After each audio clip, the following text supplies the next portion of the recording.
اپنی نومولود بچی کو پالنے کے لیے اسے کسی عورت کی ضرورت تھی، کوئی ایسی عورت جو مجھے پال سکتی۔ اپنے باپ کی غیر موجودگی میں بچی آرام سے ہی کسی کے ہاتھوں پل سکتی۔ میری تربیت ویسے ہی ہوتی جیسے میری ماں کرتے تھے۔ یہی وجہ تھی کہ میرے باپ نے اپنے ارد گرد کی کچھ عورتوں سے کہہ کر ایک عورت ڈھونڈنے کے لیے کہا تھا۔ رشتے والی ایک عورت نے ایک لڑکی کے بارے میں بتایا اور پھر کچھ صلاح مشورہ کرنے کے بعد میرے باپ نے اس سے شادی کر لی۔ شادی کی پہلی رات ہی میرے باپ نے مجھے اٹھا کر میری نئی ماں کے حوالے کر دیا اور اس سے کہا کہ میں نے تم سے شادی صرف اور صرف اپنی بیٹی کے لیے کی ہے۔ میں چاہتا ہوں کہ تم میری بیٹی کی اچھے طریقے سے پرورش کرو۔ یہ میری بیوی کی آخری نشانی ہے اور مجھے اس سے بہت محبت ہے۔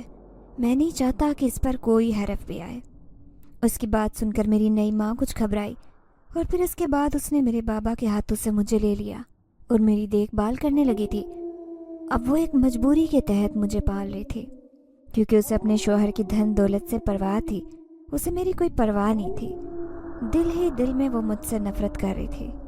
یہی وجہ تھی کہ جب میں بڑی ہوئی تو میری ماں نے فوراً ہی مجھے گھر کے چولہے چونکے میں ڈال دیا۔ اس کا کہنا تھا کہ اگر میں نے تجھے گھرداری نہیں سکھائی تو لوگ کیا کہیں گے؟ لوگ تو یہی کہیں گے نا کہ سوتیلی ماں تھی، اس نے کچھ سکھایا ہی نہیں۔ بس اسی بات کے زیر اثر اس نے مجھے جلد ہی گھر کے کاموں میں لگا دیا۔ 8 سال کی ہوتے ہی میں کچھ کام کرنے لگی تھی۔ آہستہ آہستہ میری ماں مجھ پر گھر کے کاموں کا بوجھ ڈالنے لگی۔ میری سوتیلی ماں سے بھی میری 2 بہنیں ہوئی تھی اور مجھے اپنی دونوں چھوٹی بہنوں سے بہت پیار تھا، لیکن مجھے اپنی ان بہنوں کے پاس میری ماں بالکل نہیں آنے دیتی۔ کہتی تھی کہ تم منحوس ہو اور تم یہاں سے دفع ہو جاؤ، تمہارے ہاتھ صاف نہیں، یہ کہہ کر مجھے ڈانٹ دیتی اور وہاں سے بھگا دیتی۔ مجھ سے گھر کے برتن دھلواتی، گھر کا جھاڑو پوچھا کرواتی اور گھر میں باقی سارا کام مجھ سے ہی کرواتی۔ میں بیچاری خاموشی سے کام کرتی۔ جب باپ گھر آتا تو میں باپ سے کوئی بات کرنے لگتی تو میری سوتیلی ماں لڑنے لگ جاتی اور کہتی کہ یہ تمہاری بیٹی میرے قابو سے بالکل باہر ہوتی جا رہی ہے، اسے سکھاؤ، یہ میرا کوئی کہنا نہیں مانتی، سارا دن کھیلتی رہتی ہے، گھر میں ٹک کر نہیں بیٹھتی۔ ماں کے اس رویے اور ان باتوں سے باپ بھی اب مجھ سے آہستہ آہستہ بیزار ہو رہا تھا۔ آہستہ آہستہ اس نے بھی مجھ سے لا تعلقی اختیار کر لی۔ اس کا تعلق بس صرف اتنا تھا کہ وہ مجھے کپڑے جوتے لا دیتا، میری خیر خیریت نہ پوچھتا، یعنی کہ وہ بس میری ذمہ داری سے بالکل فارغ ہو گیا تھا۔ دکھاوے کی حد تک ہی میری ذمہ داریاں پوری کرتا اور مجھ سے حال احوال دریافت نہیں کرتا۔ یہی وجہ تھی کہ میں خاموش ہو کر رہ جاتی۔ میں نے کبھی کسی سے کوئی بات نہیں کی تھی، نہ کبھی اپنے ہونٹوں پر شکوہ شکایت لایا تھا، کیونکہ میں جانتی تھی کہ مجھے عزت سے 2 وقت کی روٹی مل رہی ہے اور رہنے کے لیے چھت مل رہی ہے، بس اس سے بڑھ کر اور کیا چاہیے۔ میں صابر اور شاکر معصوم سی بچی تھی۔ یوں ہی دن گزرتے گئے اور میں بڑی ہوتی گئی، دن گزرتے گئے اور میں بڑی ہوتی گئی۔ اب میں تقریباً 15 سال کی ہو چکی تھی۔ 15 سال کی ہوئی تو میرے والد اپنی لکڑیوں کا ٹرک ایک جگہ سے دوسری جگہ لے جاتے ہوئے ایکسیڈنٹ میں جان کی بازی ہار گئے۔ بس میرے باپ کی رخصتی کا ہونا ہی تھا کہ مجھ پر آفتوں کے مزید پہاڑ ٹوٹ پڑے۔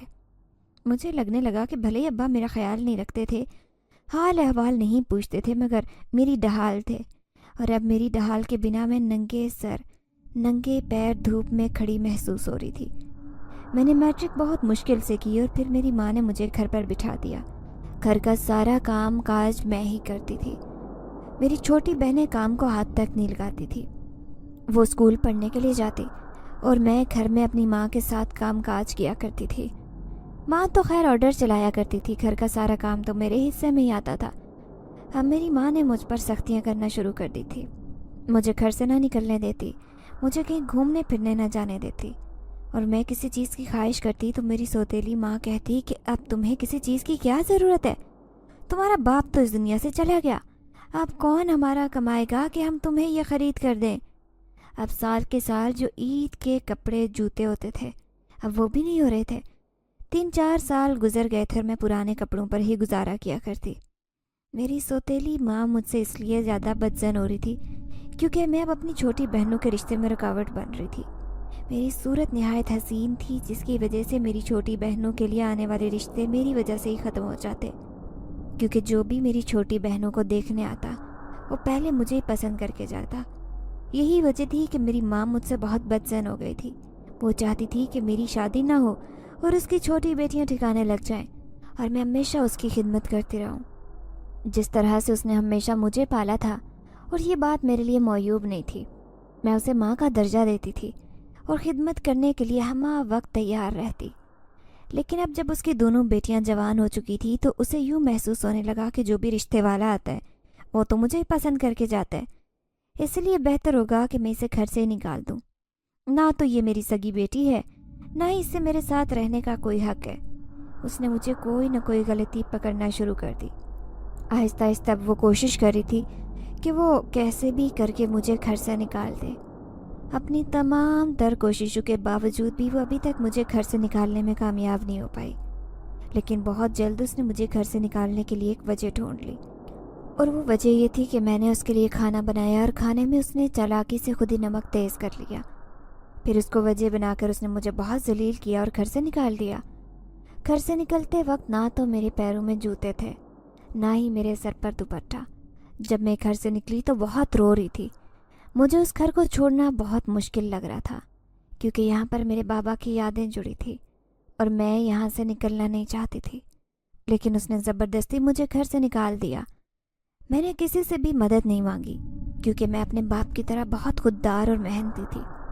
میں نے کسی سے بھی مدد مانگنا اپنے لیے بہت غلط پایا اور پھر چلنے لگی۔ چلتے چلتے راستے میں مجھے کچھ گنڈوں نے گھیرا تو میں ان سے جان بچانے کو بھاگی۔ یوں بھاگتے بھاگتے مجھے تقریباً شام ہو گئی تھی جب میں گھنے جنگل میں پہنچ گئی۔ مجھے ابھی بھی ان گنڈوں کا ڈر اتنے میرے دل میں بیٹھ چکا تھا کہ مجھے لگ رہا تھا کہ میرے پیچھے بھاگے چلے آ رہے، بہت جلد مجھے یہاں بھی آپ پکڑیں گے، اس لیے میں آگے آگے بھاگتی جا رہی تھی۔ شام گہری ہوتی جا رہی تھی اور میرے قدم تھے کہ تھمنے میں ہی نہیں آ رہے تھے۔ جو اندھیرا بڑھتا جا رہا تھا تب تک جنگل میں مزید اندھیرا ہوتا جا رہا تھا اور جنگل کے تمام جانوروں کی آوازیں آنا شروع ہو گئی۔ مجھے مزید ڈر لگنے لگا، میری رفتار میں کمی آ گئی اور اب میں بھاگنے کی بجائے پیدل ہی جا رہی تھی۔ تبھی جب میں بالکل جنگل کے درمیان میں رکی، مجھے لگا کہ اب کچھ جنگلی جانوروں کی آوازیں کم ہو گئی ہیں۔ میں نے دھڑکتے دل کے ساتھ ایک تنے سے ٹیک لگا کر بیٹھنا چاہا۔ میں نے دیکھا کہ اس تنے کے ساتھ ایک گھوڑا بندھا ہوا ہے جو کہ چمک رہا ہے، اور پھر جب میں اس کو دیکھ کر ڈر کر پیچھے ہوئی تو پیچھے سے مجھے کسی نوجوان نے دیکھ لیا۔ نوجوان خوبصورت انسان تھا جس کی ٹوپی چمک رہی تھی، یوں لگ رہا تھا جیسے اس اندھیرے میں وہ روشنی کا کام دے رہی ہو۔ اس کے گھوڑے کو دیکھ کر تو ایسا ہی لگ رہا تھا۔ میں نے اس سے پوچھا کہ وہ کون ہے تو اس نے مجھے بتایا کہ میں اسی جنگل کا واسی ہوں۔ یہاں پر میں لکڑیاں جمع کرنے آیا تھا، مجھے دیر ہو گئی تو میں یہیں پر ہوں۔ تم کون ہو؟ میں کہنے لگی کہ مجھے میرے گھر سے میری ماں نے نکال دیا ہے، میرا اس دنیا میں کوئی نہیں ہے۔ میری بات سن کر نوجوان لڑکا مجھے دلاسا دینے کے لیے آگے بڑھا اور مجھ سے کہا کہ کوئی بات نہیں ہے، میں تمہیں اپنے گھر لے کر چلتا ہوں۔ وہاں میری ایک بوڑھی ماں ہے اور میں ہوں، اگر تم چاہو تو ہمارے ساتھ رہ سکتی ہو۔ میں خاموش ہو گئی کیونکہ میرے پاس تو رہنے کے لیے جگہ نہیں تھی۔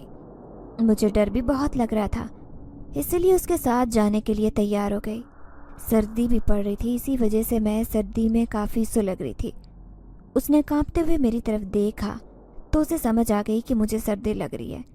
اس نے اپنی چادر اتار کر مجھے دی، میں اوڑھ سکوں تاکہ اسے۔ میں نے اس کی چادر اس سے کانپتے ہوئے ہاتھوں سے لی اور اپنے اوپر لپیٹ لی، اپنے سر پر بھی کر لی۔ یہ کرنے کے بعد مجھے اپنے اندر ایک انجانی سی طاقت محسوس ہونے لگی، یوں لگنے لگا جیسے میں ہوا میں اڑنے لگی ہوں۔ مجھے یہ شال بھی چمکتی ہوئی محسوس ہو رہی تھی، لیکن مجھے لگ رہا تھا کہ شاید یہ میری آنکھوں کا دھوکہ ہے، نظر کا دھوکہ بھی ہو سکتا ہے۔ اسی لیے میں نے جب دوبارہ اس ٹوپی کی طرف دیکھا تو اس کی ٹوپی پہلے سے زیادہ چمک رہی تھی اور وہ بھاگتا ہوا مجھے اپنے پیچھے گھوڑے پر بٹھا کر بالکل جنگل کے درمیان لے آیا۔ یہ جنگل کے درمیان میں بنی ایک ندی کے کنارے چھوٹی سی جھونپڑی تھی۔ اس جھونپڑی میں اس نے بتایا کہ اس کی ماں اور وہ رہتے ہیں۔ وہ جھونپڑی کے آگے رکا۔ جھونپڑی کے اندر سے کافی روشنی آ رہی تھی، یوں لگ رہا تھا جیسے بلب چل رہا ہو، لیکن اس کے ارد گرد سارا جنگل ہی جنگل تھا، سارے کے سارے درخت ہی درخت تھے۔ تو پھر یہاں سے بجلی کیسے آ رہی تھی؟ میں اس کو دیکھ کر کافی حیرت زدہ کھڑی تھی جب مجھے اس نوجوان لڑکے کی آواز سنائی دی۔ اس نے مجھے کہا کہ آؤ اندر آ جاؤ۔ وہ مجھے لے کر اپنے ساتھ اندر چلا گیا۔